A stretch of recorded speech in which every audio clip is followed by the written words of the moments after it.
The Economist.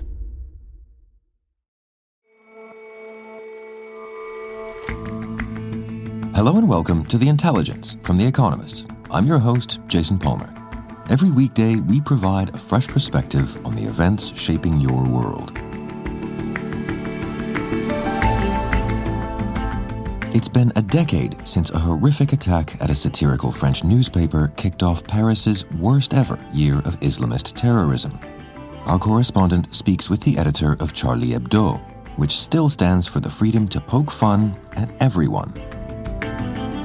And our series, The World Ahead, continues, looking this time at how in 2025 the pharmaceutical industry will be leaning on artificial intelligence. AI can dream up better drug molecules perhaps, but there's no replacement, yet, for human trials. First up, though.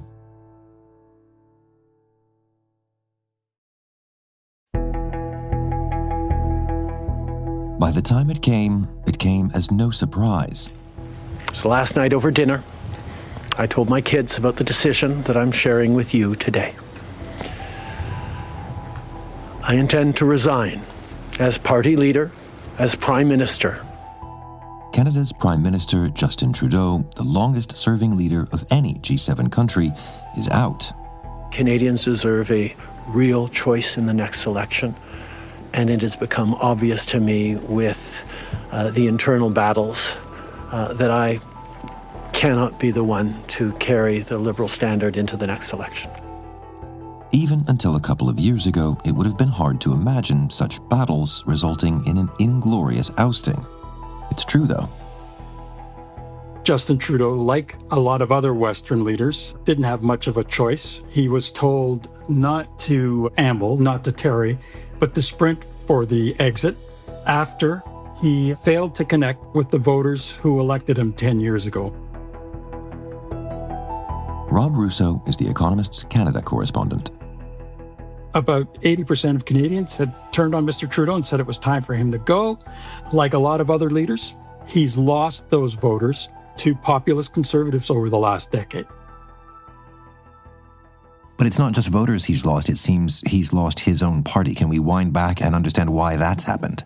Look, there's nothing that concentrates the mind like a hanging. And about 150 Liberal MPs now see that there is not a safe Liberal seat in the entire country of Canada. They've lost some what were considered very safe seats in by-elections over the past year. So Mr. Trudeau was contested within his own party and within his own cabinet, no more dramatically so than about a month ago when Chrystia Freeland, his finance minister and deputy prime minister, the woman who has stood by his side since he won election a decade ago, left in a cantankerous resignation and lobbed a grenade towards Mr. Trudeau on her way out the door, basically saying that he was superficial and facile in the face of a Trump threat to the Canadian economy. It does seem like a rather sudden fall for somebody who was taken to be the savior of liberalism worldwide. Yeah, when you look at the tumble Mr. Trudeau has taken over the last decade, it's dizzying. This was the beacon of progressivism for a lot of Western democracies, and he squandered it. He squandered it how? By, in some ways, turning his back on his own promises. It was interesting to hear Mr. Trudeau talk about the fact that one of his biggest regrets was that he failed to move ahead on one of his signature promises in 2015, and that was to reform Canada's electoral system to allow for proportional representation. He failed to get a consensus on that from the opposition parties, and he dropped it.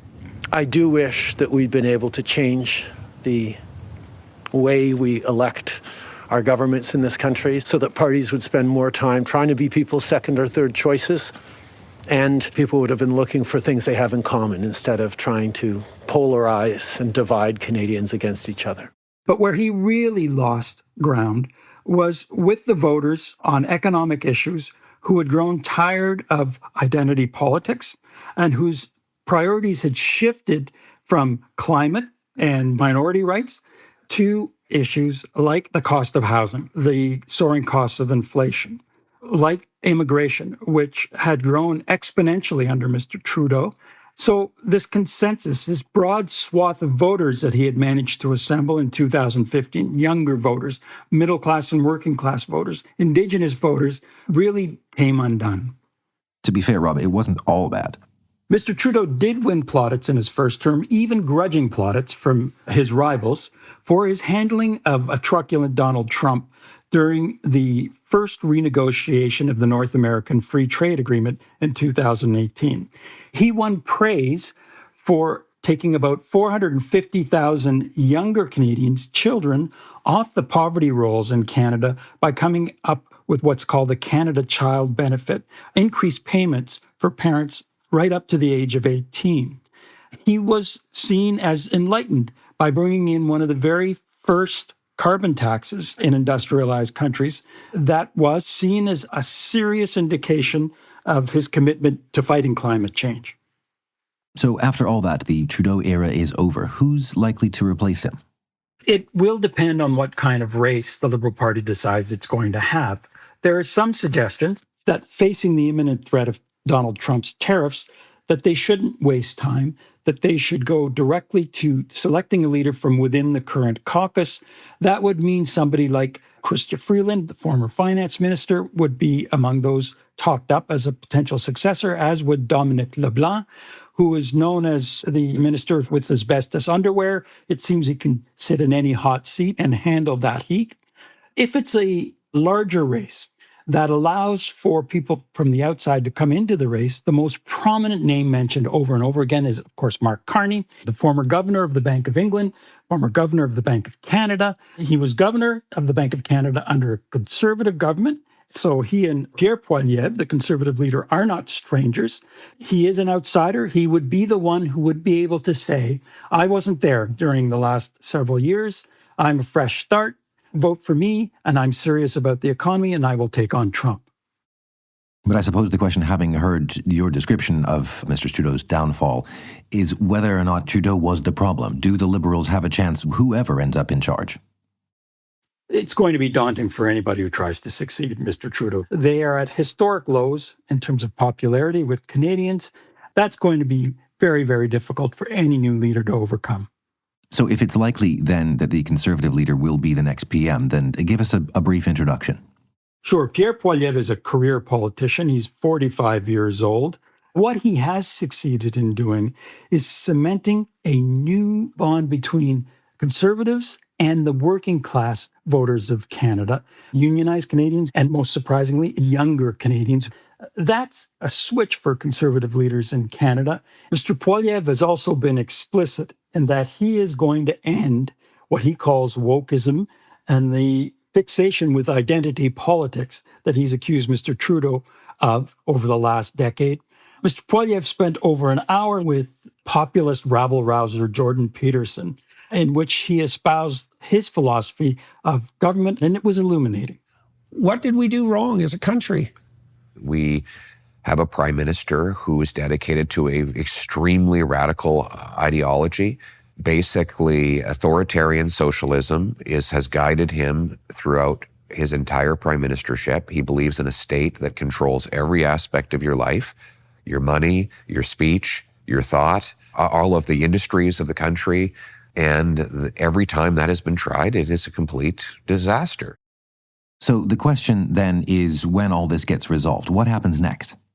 We've just heard the starting gun of a 10-week sprint that will lead to the selection of a new leader.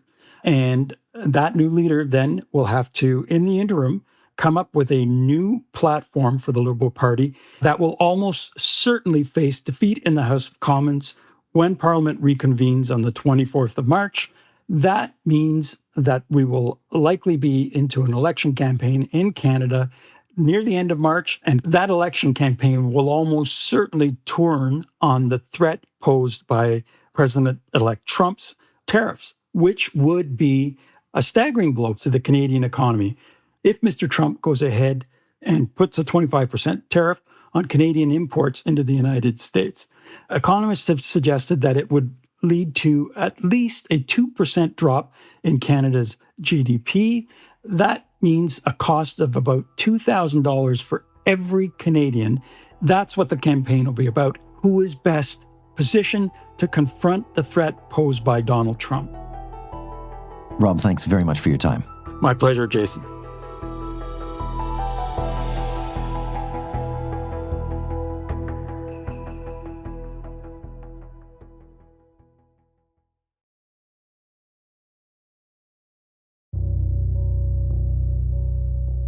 10 years ago today, 2 masked gunmen burst into the Paris offices of Charlie Hebdo, an irreverent, nose-thumbing, very satirical weekly newspaper. Armed with Kalashnikovs, the pair assassinated a dozen people, 8 of them editorial staff. The perpetrators claimed allegiance to Al-Qaeda, and they didn't pick Charlie Hebdo by chance. For decades, it had poked fun at religion, all of them, including Islam. And, as our Paris bureau chief Sophie Peder found when she spoke with the paper's editor, a survivor of the attack a decade ago, it still does so. Charlie Hebdo today is unbowed, unrepentant, and every week it turns out a newspaper just as tasteless, silly, and provocative as ever. But not everything is the same. The paper now operates from a highly protected and undisclosed location. Which is where you went to meet them? Well, not exactly, because the editor, who's known as Rees, had to meet me in an unmarked and third-party office, the address of which I obviously can't disclose either. Bonjour, ravi de faire votre connaissance. Sophie Peder. Enchantée. Vraiment. Merci pour votre... On the morning of the terrorist attack at Charlie Hebdo, Rees was himself shot in the shoulder and witnessed the murder of his colleagues. But he survived and he took over the editorship, and he was clearly absolutely determined to keep the paper going, publishing in the very week after the terrorist attack. Today, he lives under a fatwa and with police protection, and he doesn't take any risks. C'est un peu l'exemple de Salman Rushdie qui a cru qu'il pouvait... He was talking about the comparison with Salman Rushdie. Il suffit qu'il y ait un type dans la salle avec un couteau et tout est fini. Donc nous, on va pas prendre de risques. He has learnt that an individual just with a knife could spring an attack if he ever dropped his guard. So he doesn't take any risks. Attaquer le journal ou des gens du journal, donc il faut faire attention toujours. On peut pas... And in a sense, nothing has ever been quite the same for Charlie Hebdo, but it has rebuilt and it's nurtured a new generation of cartoonists. It's published every week since that winter attack. And I wanted to find out how he and all of them really managed to move forward after this unspeakable event. Le paradoxe, c'est quand vous en parlez, ça peut être bien, mais quand vous en parlez tout le temps, ça vous asphyxie en fait. He tells me, we think about the attack all the time, but we don't talk about it all the time. You can't be petrified by the history of the paper. You can't be crushed by this history. Dévoré par ça, sinon après on fait plus rien. And now, 10 years on this anniversary, how is the newspaper marking it? Well, Charlie Hebdo, to mark the anniversary, has published a book of drawings by all of those who were murdered, some of texts by those who were not cartoonists. It's called Charlie Liberty, the diary of their life. It's mostly a collection of cartoons. And it's a way, I think, for Rees and for the colleagues who survived the attack to keep alive their former colleagues. C'est un langage visuel qui peut être compris par n'importe qui. Rees tells me that the value of drawings is their simplicity. J'aime bien dans le dessin satirique. C'est amener les gens sur des sujets difficiles, mais avec un moyen d'expression qui est séduisant. The visual language can speak about difficult things, but can be understood by everyone. And for those who haven't seen this newspaper before, tell me what kind of thing it does besides cartoons. Well, Charlie Hebdo spares nothing. There are articles, sort of satirical commentary on political life, but Charlie Hebdo is mostly known for its cartoons. And what they try and do, this is how Rees put it to me, is that they identify the important bits in what he called the stew of events that is the news, and they mock it. Nous, on essaye de dégager dans cette bouillie d'événements. The caricatures roam from the irreligious. I can think of one where the Virgin Mary was giving birth in stirrups. They publish the Prophet Muhammad displaying his bottom or in sort of provocative attire. There was one recently where they had Marine Le Pen, the far-right leader, shaving her pubic hair. Distrait par des choses superficielles, comme souvent. Aujourd'hui, on est inondé d'informations sur les réseaux sociaux et les gens, ils mettent tout au même niveau, des choses importantes, des choses pas And importantes. for obvious reasons, the paper gets into trouble, particularly with the religious regimes in Turkey and Iran. And how does that land in France? Is that well-received satire? Well, in France, what makes it quite particular is that there is no law against blasphemy. So the mocking of religious ideas is considered absolutely an acceptable part of French culture. Obviously, the law forbids hate speech or incitement to violence, but the difficulty is, of course, that the line between those two can sometimes be drawn in different place by different people. And therefore, Charlie Hebdo is at times controversial even in its home country. What it most often gets accused of is Islamophobia. Now, the paper, which is left-leaning, has its roots on the left, and it feels that it ridicules all ideas and dogmas. It dismisses this as absurd, but its critics will tell you that there is a very fine line between what the paper calls satire and what in effect becomes mockery that punches down. So clearly, as you say, controversial even at home, but broadly, public opinion is on the side of Charlie Hebdo? I think that the French authorities are on the side of Charlie Hebdo, and President Macron gave a very strong speech defending the right to caricature religion and religious ideas. Nous ne renoncerons pas aux caricatures, aux dessins, même si d'autres reculent. Nous offrirons toutes les chances que la République doit à toute sa jeunesse, sans discrimination aucune. And this was particularly after a school teacher, Samuel Paty, in 2020 was decapitated in a terrorist attack. And his crime was showing pupils caricatures of Muhammad in a class that was all about free speech. Yet public opinion does seem a little bit more fragile. In 2023, only 58% of the French told a poll that they supported the Charlie Hebdo spirit. That is down from 71% in 2016, a year after those original attacks. Why do you think that support for the newspaper and for the idea is going down then? Well, I wonder if it reflects a more general trend in Western society towards greater intolerance for causing offence. I mean, if you look at what American stand-up comics have said, I'm thinking of Jerry Seinfeld or Dave Chappelle, they've spoken out against what they see as a more censorious attitude towards satire. People don't like to cause offence. And actually, even the New York Times, back in 2019, ended the publication of political cartoons altogether. I think it's probably more now about self-censorship rather than the law, and it's that's tempering satire. C'est plus que ça, maintenant c'est une espèce de moralisme comme une religion, quoi. C'est-à-dire que... Rees suggests that the new moralism of social media and the sort of pressure from public opinion is like a religion itself with its high priests and its spiritual enforcers. He argues to me that Charlie Hebdo is not extraordinarily provocative, but that it seems so now because the margin of tolerance is more limited. Even humour about sex or death, he says, is less accepted these days. Une très grande liberté, mais en fait, on fait exactement la même chose que ce qu'on faisait avant, mais c'est autour de nous que les gens sont beaucoup plus timides. Ce qui donne l'impression que Charlie est très audacieux. Rees stressed to me that they are doing exactly the same thing that they did before. It's just that around us, he says, people are much more timid. At any rate, the writers and cartoonists at Charlie Hebdo continue to defy that sort of pressure and refuse to tame their cartoons. And if satire elsewhere is becoming more bland and more censoring, then its voice is even more precious. Voilà.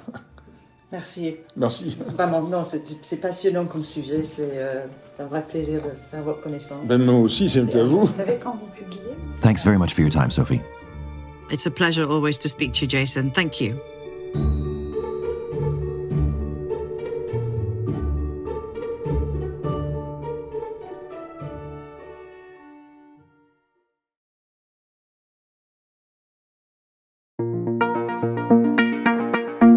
The pharmaceutical industry has its own version of Moore's Law, the one that for decades described how computing power was getting cheaper by half every couple of years.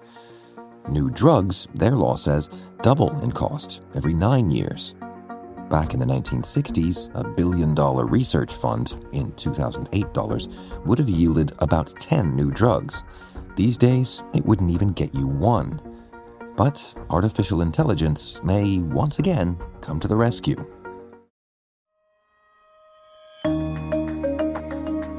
Faster drug discovery would clearly be better not only for the companies making them, but also for the patients awaiting them. As part of our World Ahead series, I spoke with Shailesh Chitnis, our global business correspondent, about how AI will begin to fulfill that promise in 2025. On average, it takes around 10 years and more than $2 billion to develop a new drug. And in the past 10 years, America's Food and Drug Administration, which is its drug regulation authority, has approved an average of 53 drugs every year. But in 2025, a wave of new drugs will near regulatory approval, and AI could finally begin to speed things along. Let's talk through the details. How does AI help in all that? It helps in a couple of different ways. So the first is it is able to process large amounts of data through research papers, different data sources, to improve researchers' understanding of diseases and their targets. The other step it is actually helping is pinpointing molecules and fine-tuning the structures itself to boost the chances of success in human trials. And lately, generative AI is actually going a step further. It can actually come up with entirely new molecules to test. And you said that AI could really start to speed things up in 2025. I mean, where are things now? What has it done so far? To give you a sense of its usage, DeepMind, which is Google's AI laboratory, made a model called AlphaFold. Now, in 2020, AlphaFold 2, which is one version of this model, accurately predicted the structure of almost every protein in the human body. Its next version, which is AlphaFold 3, expanded this capability to other molecules that make up living things. So it's really a big leap forward in terms of not just predicting, but actually creating the type of structures that researchers really need to create these kind of drugs. Now, ordinarily, this would take months of trial and error experiments, but with AI, it can take a few hours to maybe a few days.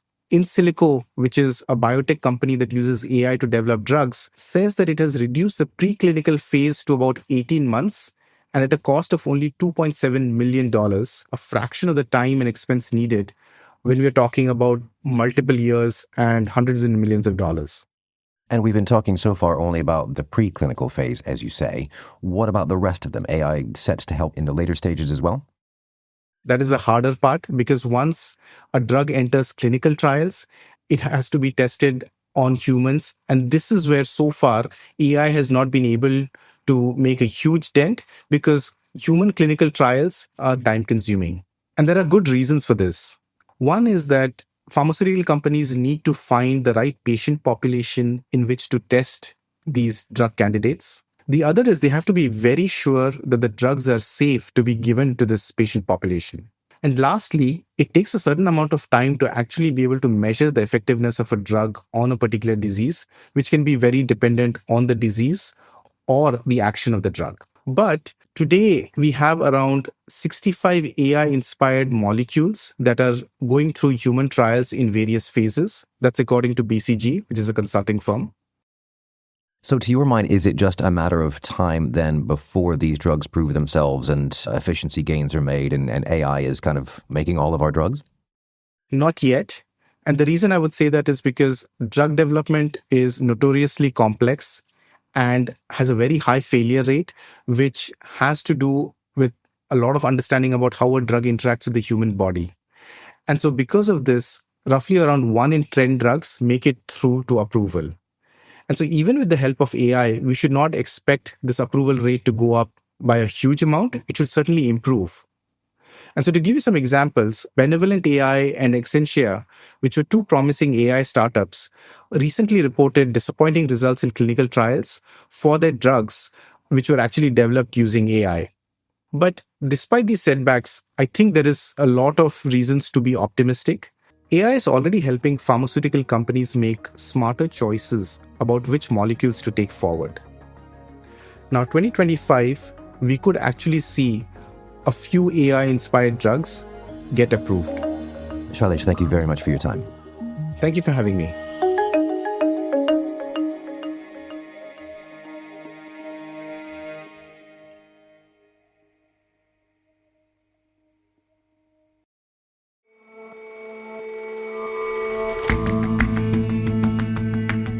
That's all for this episode of The Intelligence. We'll see you back here tomorrow.